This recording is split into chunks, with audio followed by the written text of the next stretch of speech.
जय हिंद दोस्तों, मैं शुभम आपके अपने YouTube चैनल एसपी रैंकर में स्वागत करता हूं। आशा करता हूं आप लोग अच्छे होंगे और अपनी पढ़ाई अच्छे से कर रहे होंगे। सबसे पहले तो आप सभी को नवरात्रि की हार्दिक शुभकामनाएं। माता रानी हम सब पर इसी प्रकार कृपा अपनी बनाए रखें। और आज मैं यहां पर बात करने वाला हूं Delhi police mock test analysis, जो RWA पर हर संडे को फ्री मॉक टेस्ट होता है दिल्ली पुलिस का, उसके बारे में मैं बात करूंगा। और मेरा क्या स्कोर रहा है उसके बारे में भी बात करूंगा। और आज का मॉक किस लेवल का था, हार्ड था, इजी था, मॉडरेट था, किस लेवल का था, उसके बारे में बात करूंगा। और सबसे पहले अगर आप लोग मॉक टेस्ट नहीं दिए हैं तो आप लोग जाइए मॉक टेस्ट दे लीजिए, तब आप लोग अपना स्कोर कमेंट में ज़रूर बताइएगा। और आपका क्या स्कोर रहा है और आपको कौन से क्वेश्चन टफ लगे हैं आप लोग कमेंट में ज़रूर बताइएगा। और हम लोगों की अब रणनीति क्या होनी चाहिए, क्योंकि अब हम लोगों के पास 1 महीने से भी कम समय बचे हुए हैं शेष। और हम लोग इस अपने 1 महीने से जो कम समय बचा हुआ है, हम लोगों की क्या रणनीति होनी चाहिए कि हम लोगों का स्कोर अच्छा हो सके। और अगर आप लोग मॉक टेस्ट देते हैं और अगर आपका नंबर कम आ रहा है तो आप लोग टेंशन मत लो, क्योंकि मॉक में केवल आपकी गलतियां पता चलती हैं। आपका एक मॉक आपका पेपर डिसाइड नहीं करता कि आपका पेपर किस लेवल का जाएगा, क्योंकि पेपर के दिन ही आपका पेपर पता चल पाएगा कि आपका क्या स्कोर हो सकता है। अभी आप लोग मॉक टेस्ट डेली दीजिए और उसका अच्छे से एनालिसिस कीजिए, क्योंकि मॉक टेस्ट आपकी गलतियों को बार बार बताता है कि आपसे यह क्वेश्चन गलत हुआ है और आपसे यह क्वेश्चन दोबारा गलत ना हो। क्योंकि मॉक टेस्ट में जिसका भी स्कोर अगर अच्छा आता है ना, कभी कभी उसका भी स्कोर पेपर में कम हो जाता है। और जिसका भी मॉक में कम स्कोर आता है, 50-60 स्कोर आता है, और कभी कभी उसका जो पेपर होता है उसमें वह कैंडिडेट 80-90 प्लस कर जाता है। तो मॉक टेस्ट में मतलब आपका गलतियां पता चलती हैं। और मॉक टेस्ट आप लोग डेली एक मॉक टेस्ट दीजिए। अगर आप लोग मॉक टेस्ट आपके पास नहीं है तो आप लोग किसी भी बुक से या भी किसी भी यूट्यूब प्लेटफॉर्म पर आप लोग डेली प्रैक्टिस सेट कीजिए। मैं उसके लिए आपको कुछ यूट्यूब चैनल भी सजेस्ट करूंगा, आपको कुछ बुक भी सजेस्ट करूंगा कि आप लोग अपना तैयारी यहाँ से कर सकते हैं। और मैं बात करूंगा ओवरऑल मेरा क्या स्कोर रहा है। तो मैंने टोटल आज 84 क्वेश्चन अटेम्प्ट किया था और 84 क्वेश्चन में मेरा 68 क्वेश्चन सही है और 16 क्वेश्चन गलत है। और अब बात करते हैं टॉपिक वाइज मेरा किस टॉपिक में क्या स्कोर रहा है।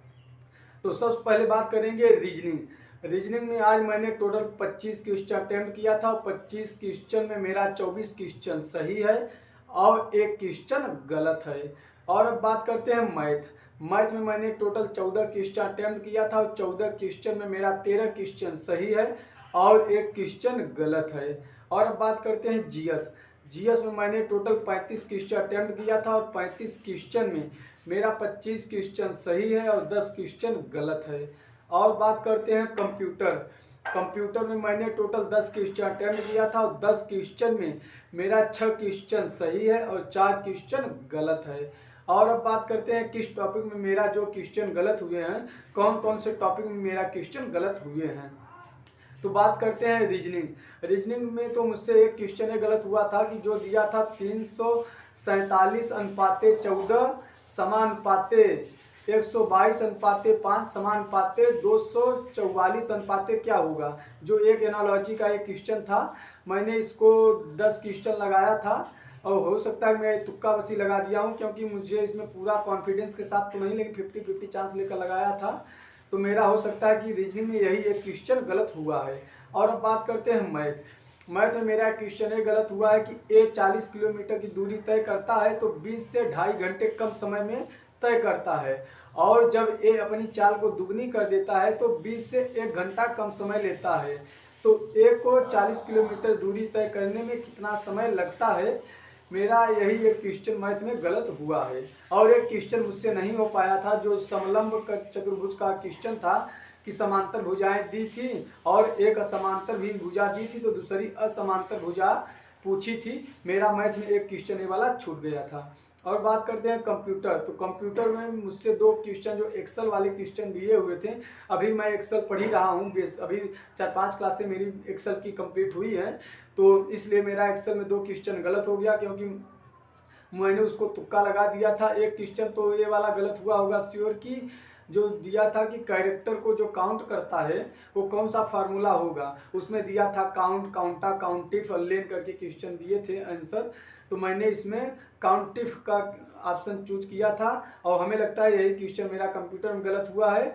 और जो थोड़ा थ्योरी वाले अच्छे अच्छे क्वेश्चन, बड़े बड़े क्वेश्चन थे, मेरा 2-3 क्वेश्चन ये वाले क्वेश्चन एक कंप्यूटर में गलत हुए होंगे। और अब बात करते हैं जीएस।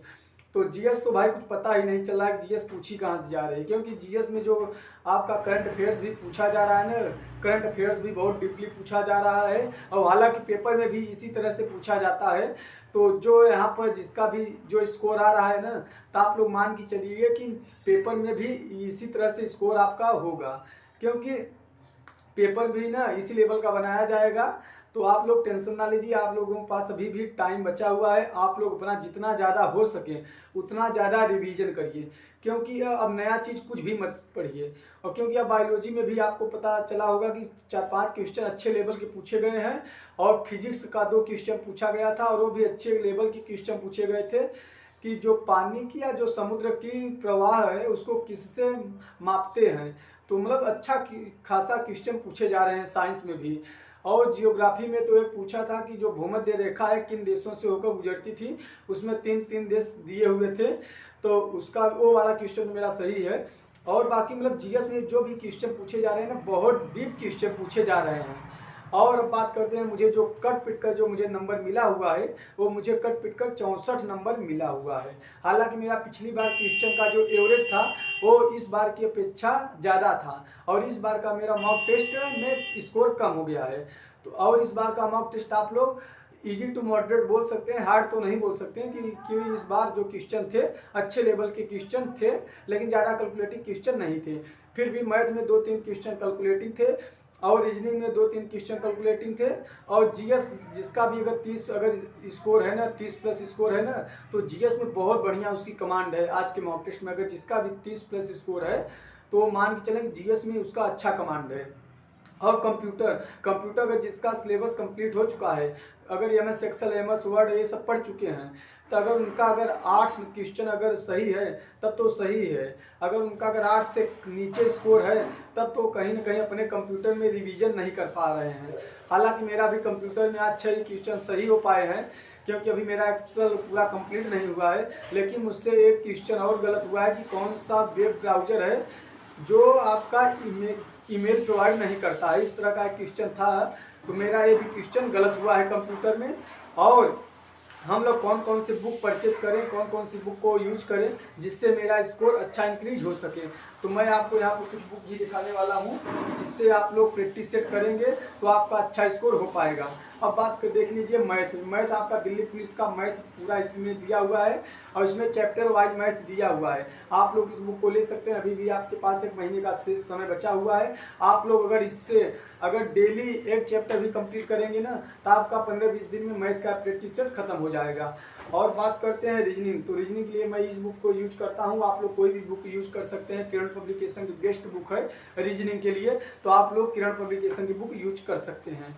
और अब बात करते हैं कि कंप्यूटर, तो कंप्यूटर के लिए अगर आप लोग प्रैक्टिस सेट करना चाहते हैं तो आप लोग कंप्यूटर को किरण पब्लिकेशन की बुक है, इसमें टोटल 2400 प्लस एमसीक्यू क्वेश्चन दिए हुए हैं। आप लोग इस बुक को यूज करेंगे तो आपका कंप्यूटर में श्योर है कि आपका स्कोर इंक्रीज होगा। और बात करते हैं स्टैटिक, तो स्टैटिक के लिए आप लोग इस बुक को देख लीजिए। आप लोग इसको एक बार भी अगर पढ़ के चले जाएंगे ना तो आपका स्कोर अच्छा बेस्ट हो जाएगा। और मैं स्टैटिक में आपको कुछ इंपॉर्टेंट टॉपिक्स भी बता दूं कि आपका स्टैटिक कहाँ से, जो कि हर मॉक टेस्ट या हर एग्जाम में कहीं ना कहीं उससे क्वेश्चन पूछा जाता है। तो आप लोग कुछ इंपॉर्टेंट टॉपिक्स देख लीजिए और आप लोग इसको अगर पढ़ लेंगे ना तो आपका 7 से 8 क्वेश्चन स्टैटिक में अच्छे से कवर हो जाएगा। तो सबसे पहले बात करेंगे भारतीय लोक नृत्य एवं शास्त्रीय नृत्य एवं कलाकार। आप लोग इस टॉपिक को ना अच्छे से पढ़ लें, क्योंकि यहाँ से 1-2 क्वेश्चन हर शिफ्ट में पूछा जाएगा। और वाद्य यंत्र, वादक, प्रमुख त्योहार, उत्सव एवं मेले। अब इस मॉक टेस्ट में भी आपको एक मेला मिला हुआ होगा, एक उत्सव जो बिहान उत्सव किस राज्य में मनाया जाता है। तो आप लोग देख सकते हैं कि त्योहार, उत्सव, मेले कितना इम्पोर्टेंट है। और बात करते हैं प्रमुख मंदिर और प्रमुख लोक कलाएं और केंद्र सरकार की महत्वपूर्ण योजनाएं। आप लोग इस टॉपिक को भी अच्छे से कवर करके चलिए, क्योंकि यहाँ से भी एक दो क्वेश्चन हर शिफ्ट में पूछे जाते हैं। और बात करते हैं कि भारत के जो राष्ट्रीय उद्यान है, अभ्यारण्य है, टाइगर रिजर्व है, रामसर साइट है और जैवमंडल क्षेत्र हैं, जो 18 जैवमंडल आरक्षित क्षेत्र हैं, आप लोग भी इसको भी थोड़ा एक बार अपने दिमाग में देख लीजिएगा, रिवीजन कर लीजिएगा मोटा मोटा, तो उससे भी आपका क्वेश्चन बन जाएगा। और आप लोग महत्वपूर्ण दिवस और पुस्तक को आप लोग इम्पोर्टेंट टॉपिक मान के चलिए, क्योंकि आपको हर शिफ्ट में एक क्वेश्चन बुक से जरूर मिलेगा। अगर आप लोग इन टॉपिक को कवर कर लेते हैं ना, तो आप लोग 7 से 8 क्वेश्चन स्टेटिंग में अच्छे से कवर कर पाएंगे। और करंट अफेयर्स की बात करें तो करंट अफेयर्स हर शिफ्ट में आप लोग देख रहे हैं कि 9 से 10 क्वेश्चन करंट अफेयर्स के पूछे जा रहे हैं। और करंट अफेयर्स के लिए अगर आप लोग कोई बुक लेना चाहते हैं ना, तो आप लोग स्पीडी बुक ले सकते हैं।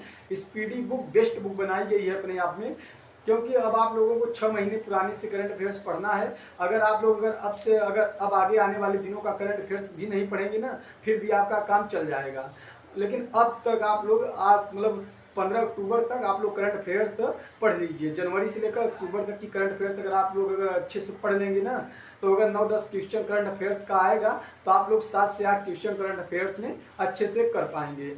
तो आप लोगों का स्कोर क्या रहा है आप लोग कमेंट में ज़रूर बताइएगा। और आप लोग किस राज्य से बिलोंग करते हैं, अपने राज्य का नाम भी कमेंट में ज़रूर बताइएगा। और आपको कुछ भी डाउट हो तो आप लोग कमेंट में ज़रूर पूछिएगा, मैं उसका रिप्लाई ज़रूर दूंगा। और अगर आपको वीडियो अच्छा लगा हो तो आप वीडियो को लाइक करें और चैनल को सब्सक्राइब करें और यह वीडियो अपने दोस्तों के पास ज़रूर शेयर करें।